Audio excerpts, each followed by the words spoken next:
In this video we are going to create our screen in which we will show our 2D screen, which contains basically a text and the icon.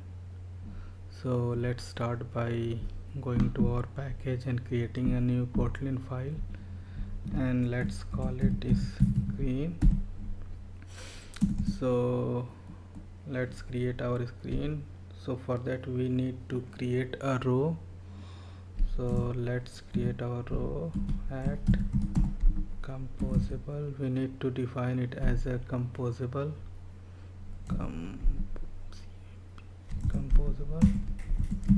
function to do row. In this row we will define the two items as I mentioned earlier, but we should not leave space between these two. Function to do row, and we need to pass some parameters. So the first parameter will be the data items. So let's pass it to do of type data. The second item will be a function which we are going to call on item click, because both the text and icons are going to be clickable. So for that we need to create a function on item click, and which is going to be a type of data, and to make it a function we need to pass this it's called lambda expression to make lambda function, sorry. So it represent it as a function and not just a variable, and then we need to pass the unit of unit, which just means that it does not return any value. Like in Java, when we create a method we call it something like private void or some function. So just like in Java we declare a method as a void, we do that in Kotlin as a unit. So unit is in place of void, and that's how we defined a void function in Kotlin.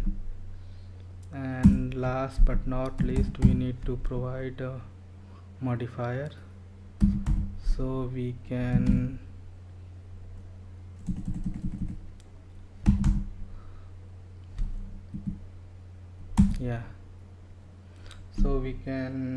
give values properties to the items in this to do row function.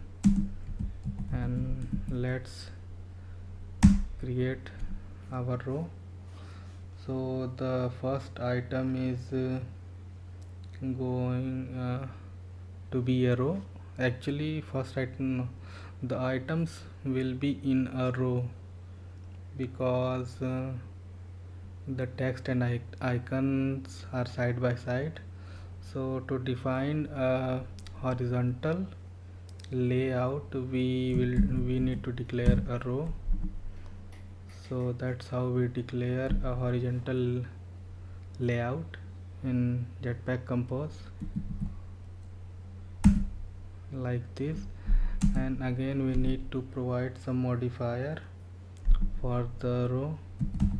So let's do it. Modifier equal to modifier, this one.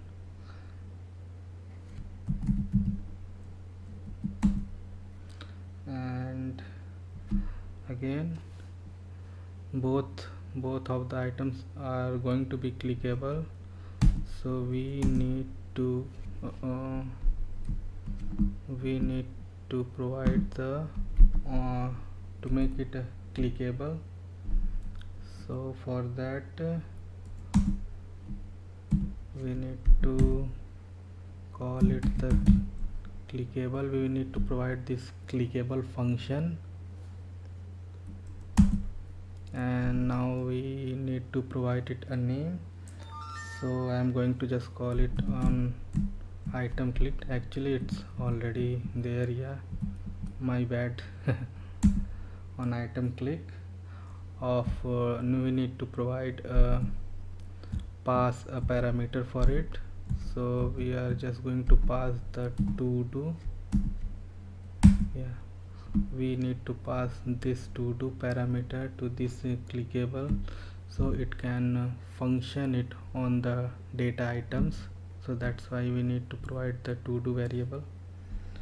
And after that we also need to give it some padding. So dot padding, and we can give horizontal of 16 dp and vertical of 8 dp. So this is typical Kotlin thing, and we are getting some error, some red line for why. Okay, we need to import these. Yeah, I did not show it, but yeah, we just got it imported here.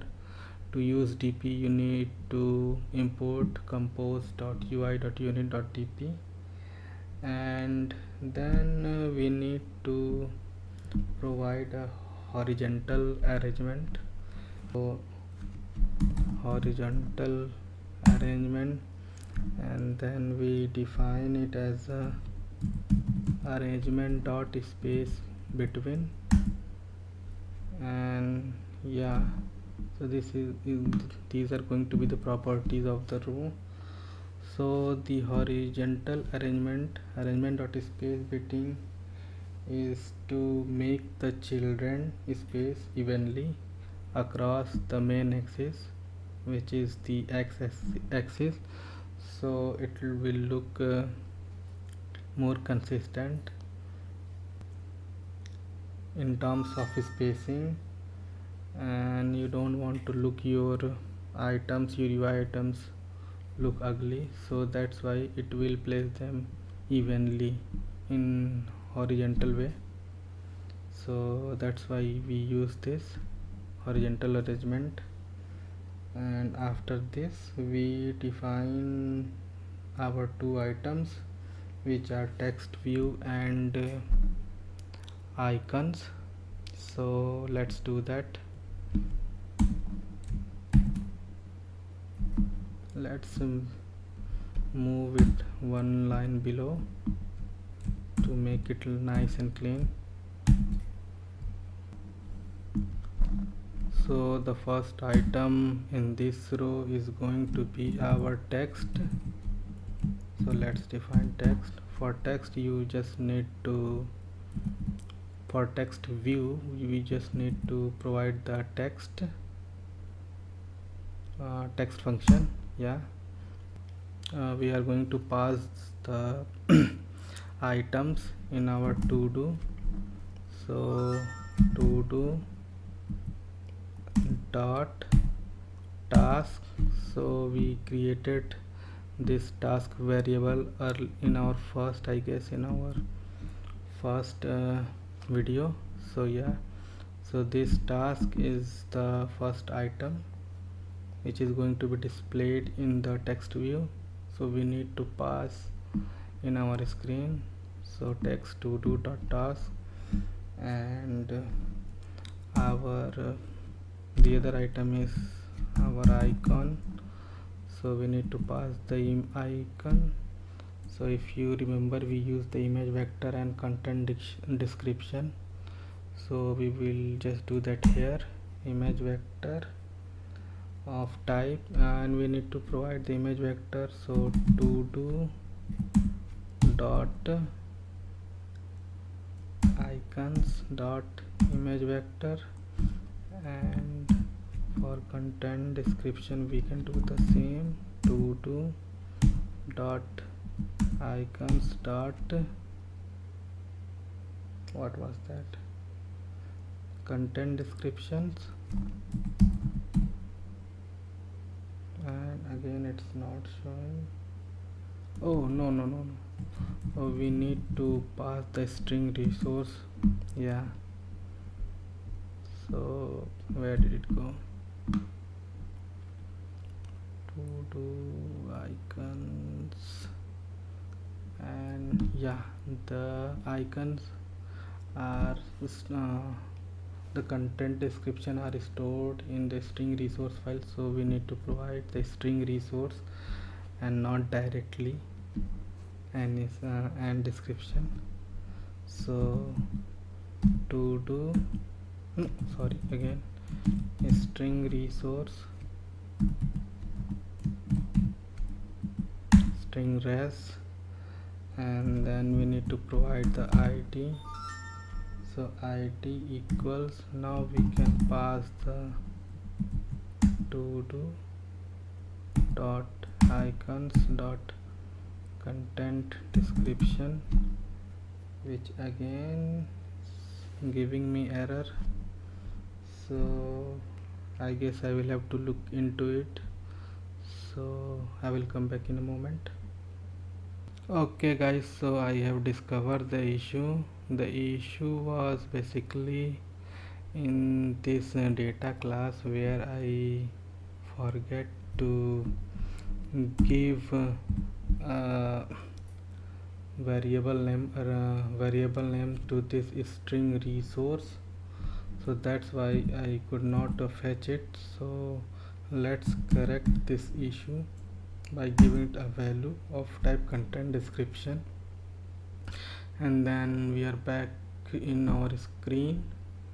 So here we need to pass the string resource, so let's do just that, a string resource, and then we need to pass the id of to do dot icons dot content description, and that's it. Our to do row function is done. So that was our to do row. In next video we will create our to do screen in this screen file to display this row data, because I guess this video is already a little bit longer than I expected, so I don't want to make a too long video. So that's why I will make the function screen in next video.